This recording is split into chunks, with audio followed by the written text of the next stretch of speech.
Hey everybody, it's Linda. If you forgot to study or was planning on winning the test, this video will help you pass biology in under 5 minutes.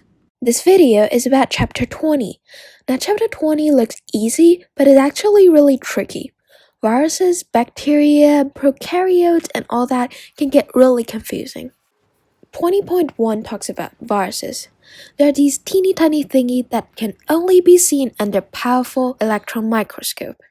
They're also considered kinda alive in the way that they do grow and reproduce, but not really, because they depend on other living cells to do so.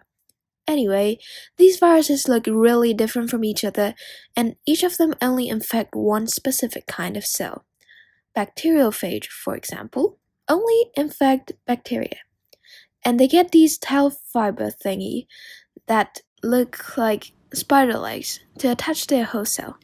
One of the most important things to know in this chapter is how viruses infect. There are two ways: lytic infection and lysogenic infection.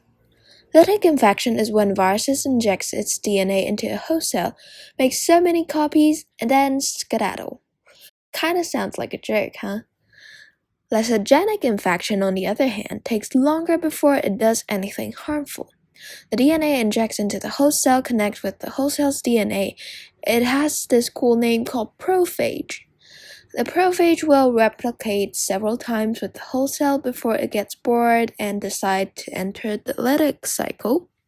If you can't remember all these details, just remember, the longer the name is, the longer it takes for the infection to work.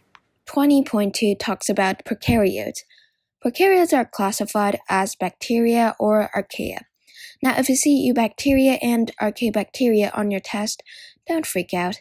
They're just another word for bacteria and archaea. The main difference between the two are their cell walls. Bacteria have an extra membrane called peptidoglycan.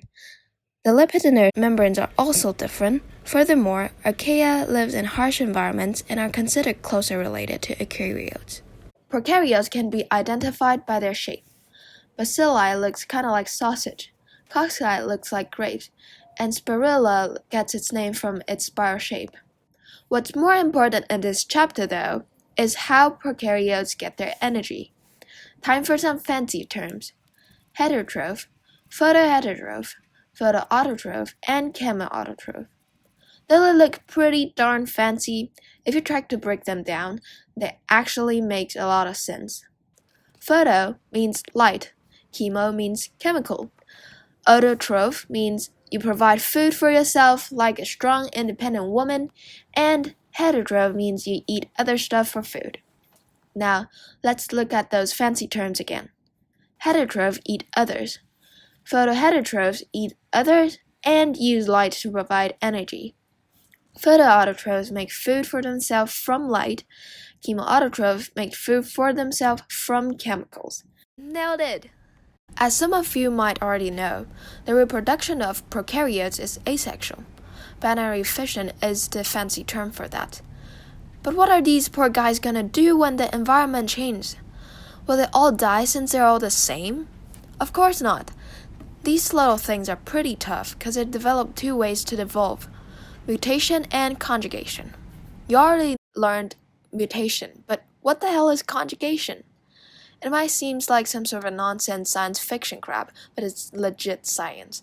Conjugation is when two bacteria cells form a bridge between them and transfer genes. Cool, huh? Anyway, prokaryotes are not just some annoying useless knowledge that you have to memorize for midterm, but these little fellows actually serve as decomposers, those who break down dead bodies, producers, those who provide food sources for others, and nitrogen fixers, which are those who turn nitrogen into something useful.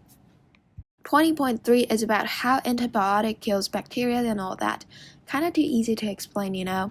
So that will be the end of this video. Stay tuned and watch the next video on chapter 21 or not. Good luck on your test.